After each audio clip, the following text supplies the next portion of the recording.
حامداً للہ تعالی اولا و ثانیا ولعنان الثناء الیہ ثانیا والصلاة والسلام علی افضل الرسل محمد وآلہ مسلیہ محمد وآلہ مسلیہ فی حلبت الصلوات مجلیہ و مسلیہ اما بعد فاعوذ باللہ من الشیطان الرجیم بسم اللہ الرحمن الرحیم محمد رسول اللہ والذین معه اشداء علی الکفار رحماء بینہم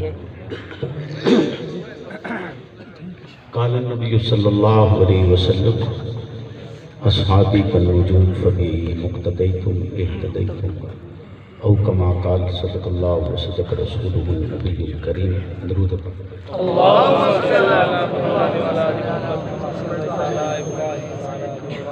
اللہم صلی علی محمد معدن الجود والکرم منبع الحلم والحکم وآلہ وسلم اللہم صلی علی محمد وعلی آل محمد اللہم صلی علی محمد وعلی آل محمد اللہم صلی علی محمد وعلی آل محمد محمد سے پیار کرتے ہیں تیرا احسان ہے مولا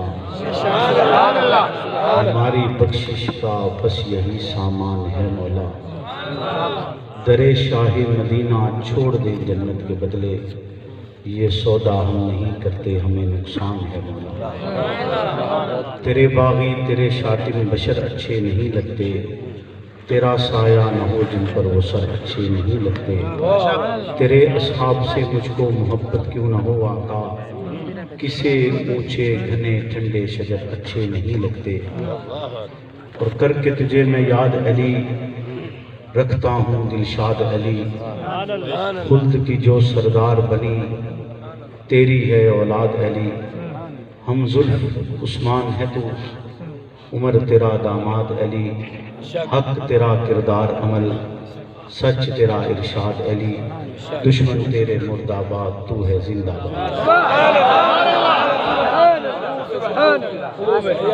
میرے واجب الاحترام دوستو بزرگوں آج آپ کی سالانہ معراج النبی صلی اللہ علیہ وسلم کانفرنس میں ایک طویل عرصہ کے بعد حاضری کا شرف حاصل ہوا ہے مجھ سے پہلے بہت ہی خوبصورت انداز کے ساتھ میرے محترم بھائی جاوید راز صاحب آپ سنے ہوئے کلام تھے اور یقیناً آپ حضرات کا ایمان تازہ ہو رہا ہوگا محترم محمد حسین معاویہ صاحب کی پرخلوص دعوت پر حاضری کا شرف حاصل ہوا ہے ایک طویل وقت پہلے جب یہاں آئے تو بہت سے ایسے عظیم افراد صاحب تھے جو اب مجھ میں اور آپ میں نہیں رہے یقیناً اللہ سے دعا ہے کہ اللہ ان کے درجات کو بلند فرمائے اللہ کے عالم سے دعا گو کہ وہ مجھے حق اور سچ کہنے کی توفیق عطا فرمائے اور حق اور سچ کہنے کے بعد مجھے اور آپ کو اس پر عمل پیرا ہونا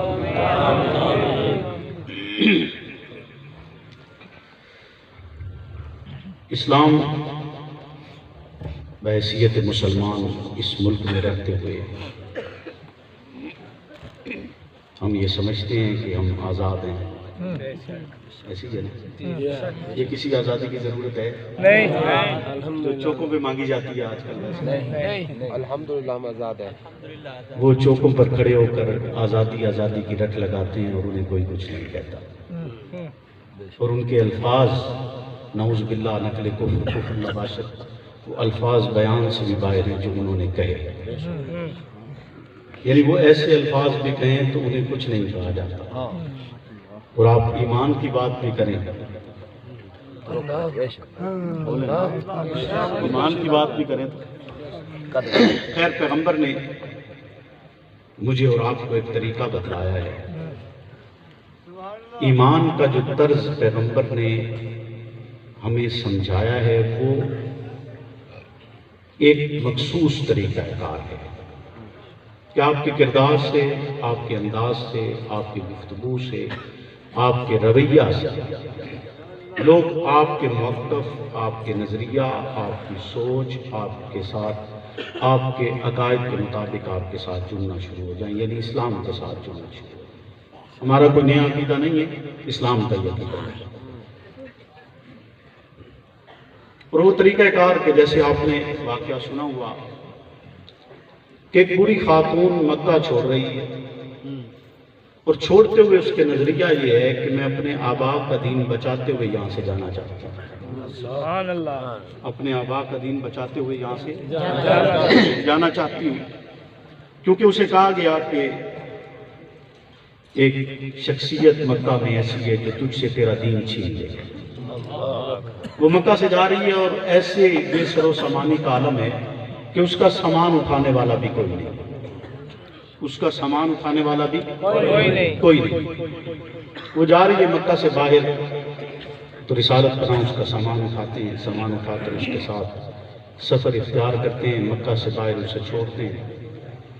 جب چھوڑنے لگتے ہیں تو وہ کہتی ہے کہ تو بڑا خوبصورت، بڑا حسین نوجوان ہے، سبحان اللہ۔ ایسی خوبصورتی ہے تجھ میں کہ جیسی اور کسی میں ہم نے اس سے پہلے دیکھی نہیں ہے۔ سبحان اللہ۔ جیسا کہ حضرت سعدی نے فرمایا کہ لا یمکن الثناء کما کان حقہ بعد از خدا بزرگ تو ہی قصہ مختصر۔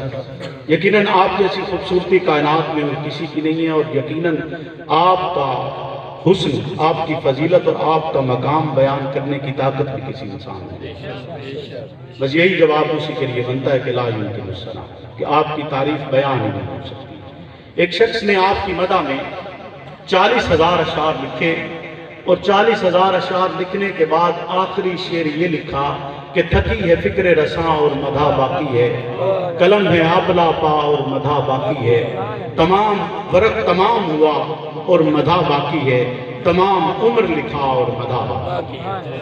یقیناً آپ کی سیرت، آپ کی تعریف، آپ کا حسن، آپ کی زندگی اس انداز سے کوئی بھی بشر بیان نہیں کر سکتا ہے جو آپ کا کما حق ہو حق ہے۔ اور حضرت سعدی کا یہ ایک شعر ہے، بعد جب میں آیا تو بھائی یہاں لکھا ہوا بھی تھا آپ کے بینر پر کہ حضرت سعدی نے جب وہ شعر لکھے تھے تو ان سے چوتھا مصرع نہیں بن رہا تھا۔ رات کو سوئے، رسالت پناہ کی زیارت ہوئی، آقا دو جہاں خواب میں آئے اور پوچھا کہ سعدی پریشان ہو، کیوں پریشان ہو؟ حضرت سعدی کہتے ہیں کہ آپ کی مدح میں اشعار لکھے، 3 مصرے لکھ چکا ہوں، چوتھا مصرع مکمل نہیں ہو رہا۔ تو سرکار نے فرمایا کہ سعدی کو اشعار پڑھ، تو سعدی پڑھتے ہیں بلغ العلا بکمالہ کشفت الجا بجمالہ حسنت جمیع خصالہ۔ تو رسالت پناہ خود ارشاد فرماتے ہیں صلی اللہ علیہ وآلہ، آپ بھی پڑھ لیجئے صلی اللہ علیہ وآلہ، کہ آپ میں تمام حسن جمائے، آپ اپنے کمال کے ساتھ بلندیوں پر پہنچے، آپ کے جمال نے تمام ظلمتوں کے سائے چھک دیے، اور آپ میں تمام ہی خوبیاں موجود ہیں، اس لیے صلو علیہ وآلہ۔ تو وہ خاتون بوڑھی دیکھ کر کہتی ہے کہ آپ کا حسن دیکھ کر دل یہ چاہتا ہے، دل یہ چاہتا ہے، آپ کا حسن دیکھ کر دل یہ چاہتا ہے کہ تیری خیر خواہی کر دوں، تیری خیر خواہی کر دوں، تجھے کچھ ایسا دے دوں جس سے تیرا مزید بھلا ہو جائے۔ تو اتنا اچھا ہے، اتنا تیرا عمدہ اخلاق ہے، اتنا تیرا اعلیٰ اخلاق ہے، اتنا تیری محبت ہے، مجھے تو جانتا بھی نہیں ہے اور میرے لیے مکہ سے یہاں تک سفر کر کے آیا ہے۔ تو رسالت پناہ کہتے ہیں کہ کرو خیر خواہی، کیا خیر خواہی کرنی ہے؟ تو وہ کہتی ہے کہ مکہ میں ایک شخص ہے، اس کا نام محمد ہے، اس سے بچ کے رہنا، کہیں وہ تجھ سے یہ تیرا حسن چھین نہ لے، کہیں تجھ سے وہ تیرا یہ حسن، تیری یہ خوبصورتی، تیرا یہ اخلاق تجھ سے چھین نہ لے۔ پھر اس کے بعد بوڑھی کہتی ہے کہ ایسے اخلاق والا شخص میں نے مکہ میں اور کوئی دیکھا نہیں ہے، تو یہ تو بتا کہ تو ہے کون، کس کا بیٹا ہے، تیرا نام کیا ہے، تیرا نام کیا ہے؟ تو رسالت پناہ نے جواب دیا کہ مجھے محمد کہتے ہیں، مجھے، کیونکہ رسالت پناہ دیکھ چکے تھے کہ اس میں وہ چیز موجود ہے کہ یہ ایمان لائے گی تو پھر پھرے گی نہیں، یہ ایمان لائے گی تو پھر پھرے گی نہیں۔ اس کا حق بنتا ہے کہ اس کو یہ نعمت دی جائے، اس کا حق بنتا ہے کہ اس کو یہ نعمت دی جائے۔ یہ اسلام کا اخلاق کا نظام ہے کہ آپ دیکھیے کہ ایک بوڑھی جو آپ کی وجہ سے چھوڑ کر جائے، اور ایسے بے شمار واقعات سے سیرت النبی صلی اللہ علیہ وسلم بھری ہوئی ہے کہ رسالت پناہ کو تکلیف دینے کے لیے آئے، لیکن جواباً آپ سے خیر پائی ہے۔ کسی نے آپ پر پتھر برسائے ہیں تو جواب میں رسالت پناہ نے اسے دعا دی ہے، اور نہ صرف اسے دعا دی ہے بلکہ اس کی نسلوں کو بھی دعا دی ہے کہ تیری نسلوں میں تو کوئی ہوگا جو محمد کو پیغمبر مانے گا، کوئی ہوگا جو محمد کو رسول مانے گا، کوئی ہوگا جو محمد کو خاتم النبیین مانے گا، کوئی ہوگا جو محمد کو خاتم المعصومین مانے گا۔ لہذا تیری نسلوں کو بھی دعا دی جاتی ہے، جو کوڑا کرکٹ پھینکتی رہی اس کی آپ تیمارداری کرتے رہے، جو کانٹے بچھاتے رہے انہیں آپ نے کوئی دکھ نہیں دیا، جس نے اوجری ڈالی رسالت پناہ نے خاموشی سے برداشت کیے۔ غرض ہر ستم جو ستم دین کی راہ میں آ سکتے، رسالت پناہ نے ہر ستم اور تکلیف کو اپنی ذات پر برداشت کیے، لیکن پیغمبری نے نہ موقف تبدیل کیے، پیغمبری نے نہ نظریہ تبدیل کیے، پیغمبری نے نہ مشن تبدیل کیے، پیغمبری نے نہ اپنے الفاظ بدلے۔ قرآن کی چوٹی پر جو الفاظ تھے لا الہ الا اللہ کے، کہ اللہ کے سوا کوئی اور معبود نہیں ہے، وہی الفاظ رہے۔ شیب ابی طالب کی گھاٹی رہی، لا الہ کے الفاظ نہیں بدلے۔ طائف کی وادی رہی، پتھر برس رہے ہیں، لیکن لا الہ کے الفاظ پیغمبر کے نطق معصوم سے جاری ہیں۔ راستے میں کانٹے بچھے ہوئے ہیں، لیکن لا الہ کے الفاظ نہیں بدلتے۔ وہی بیت اللہ جسے رب کی ذات کے لیے بنایا گیا، اللہ کا گھر ہے، وحدہ لا شریک کا گھر ہے، اسی گھر میں 360 بتوں کی موجودگی میں پیغمبر کی زبان سے الفاظ چاہیے لا الہ الا اللہ۔ کیا پیغمبر نے اپنا موقف تبدیل کیے؟ پیغمبر نے اپنا نظریہ بدلے، پیغمبر نے اپنا سوچ بدلے؟ بتلائیے تو صحیح، 23 سالہ زندگی نبوت کا ایک ایک لمحہ آپ کے سامنے دستام ہے۔ پیغمبر کی زندگی کا ایک ایک حصہ میرے اور آپ کے پاس تحریر کی شکل میں، میرے اور آپ کے پاس الفاظ کی شکل میں، میرے اور آپ کے پاس محفوظ سینوں کے ذریعے موجود ہے۔ بتلائیے پیغمبر نے اپنی 23 سالہ زندگی میں اپنا نظریہ بدلے، 23 سالہ زندگی میں موقف تبدیل کیے، 23 سالہ زندگی میں الفاظ بدلے نہیں بدلے، بلکہ آپ کے بعد بھی وہ الفاظ نہیں بدلے گئے، آپ کے بعد بھی نظریہ نہیں بدلا گیا، بلکہ میں کہوں گا کہ صدیق کہتے ہی اسے جو بانی کے نظریات کو زندہ ہے۔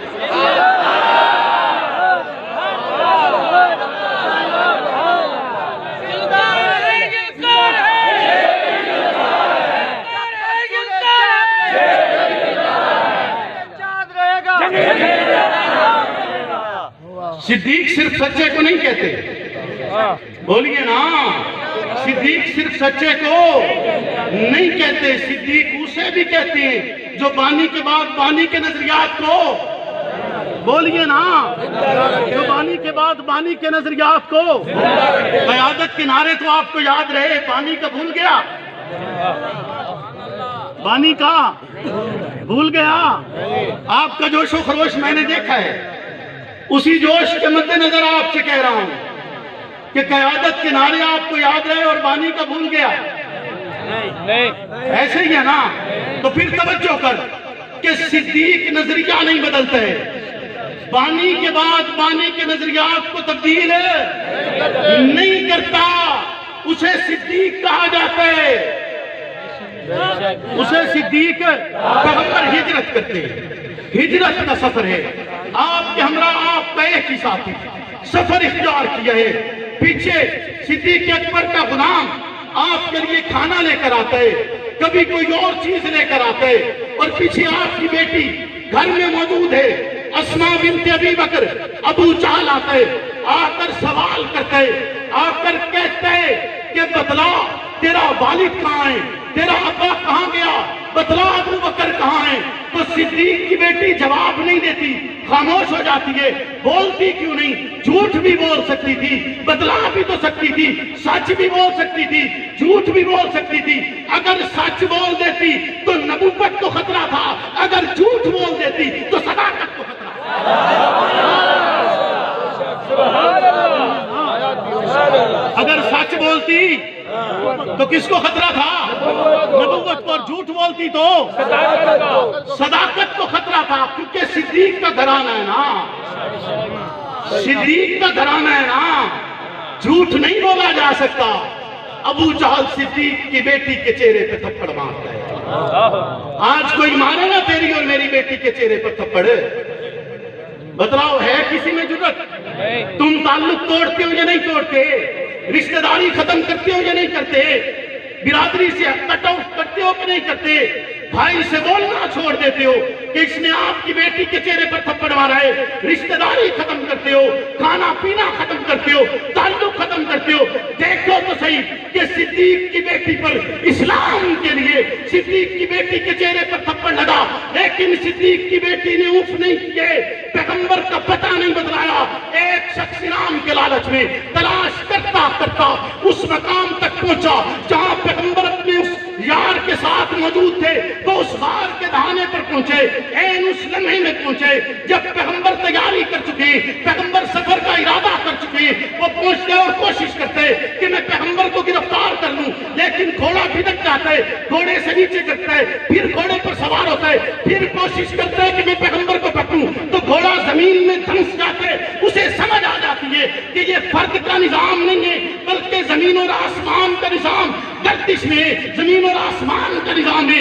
اس پیغمبر نے آنے والے وقت میں حکمرانوں نے وہ کہتے ہیں کہ میں آپ سے عرض کرتا ہوں، پیغمبر کہتے ہیں کر مجھے معافی دی جائے. پیغمبر کو پکڑنے کے لیے آئے تو پیغمبر کا اخلاق دیکھ، پیغمبر کی محبت دیکھ، پیغمبر کا اپنے مشن کے ساتھ انس دیکھ، پیغمبر کا اپنے مشن سے اخلاص دیکھ کہ وہ کہتے ہیں کہ میں آپ کو پکڑنے کے لیے آیا تھا، پکڑ نہیں سکم، طاقت لگائیے، زور لگائے، قوت اختیار کیے، لیکن آپ کو پکڑ نہیں سکا. اب آپ سے درخواست کرتا ہوں. پیغمبر کہتے ہیں کر درخواست، وہ کہتے ہیں کہ مجھے امان دی جائے. پیغمبر کہتے ہیں ہاں چل تجھے امان دی. وہ کہتے ہیں نہیں، ایسے امان نہیں چاہیے، مجھے امان دینی ہے تو لکھ کر دیجئے. کیا اسے نہیں پتا تھا؟ پیغمبر تو لکھنا پڑھنا نہیں جانتے. محمد رسول اللہ نے تو جبریل کو جواب دیا تھا کہ ماں انا بکاری، میں پڑھا ہوا نہیں ہوں. جب جبریل کہتے ہیں کہ پڑھیے اس رب کے نام سے جس نے پیدا کیے، تو پیغمبر کا جواب یہ تھا ماں انا بکاری، میں پڑھا ہوا نہیں ہوں. اور وہ کہہ رہا مکہ کا فرد جو آپ کو پکڑنے کے لیے آئے، سراقہ بن جاشم کہتے ہیں کہ آپ مجھے لکھ کر دیجئے. سرکار حکم کرتی ہے عامر بن فہیرہ کو کہ عامر بن فہیرہ اسے امان لکھ کر دے دو. اسے امان لکھ کر دے دے. وقت گزر گیا، اسلام حاکم بنے. وقت گزرا، اسلام حکمران بنے. وقت گزرا، اسلام مکہ فتح کرتے. وقت گزرا، اسلام 10,000 مقدس نفوس کے ساتھ اسی مکہ کی وادی میں داخل ہوتے جس مکہ سے پیغمبر کو نکالا گیا تھا، جس مکہ سے پیغمبر کے جانثاروں کو نکالا گیا تھا. اسی مکہ میں، جس مکہ کی وادی میں پیغمبر کے جانثاروں کو تپتی ہوئی ریت پر لٹایا گیا، لیکن انہوں نے پیغمبر کا نظریہ تبدیل نہیں کیا تھا. اسی مکہ میں وہ مقدس نفوس داخل ہوتے، سراقہ سامنے آتے، آ کر کہتے کہ مجھے امان دی گئی تھی. وہ سوال نہیں کرتے کہ یہ تعریف کس جاگیردار کی ہے، یہ تعریف کس وڈیرے کی ہے، یہ تعریف کس لیڈر کی ہے، یہ تعریف کس دولت مند کی ہے. پیغمبر تو لکھنا پڑھنا نہیں جانتے. تجھے یہ تعریف کس نے لکھ کر دی ہے؟ وہ تحریر دیکھتی. دیکھ کر اسلامی لشکر کہتے ہیں کہ اس شخص کو امان دی جائے گی کیونکہ اس کے ہاتھ میں صدیق کے غلام کی امان ہے.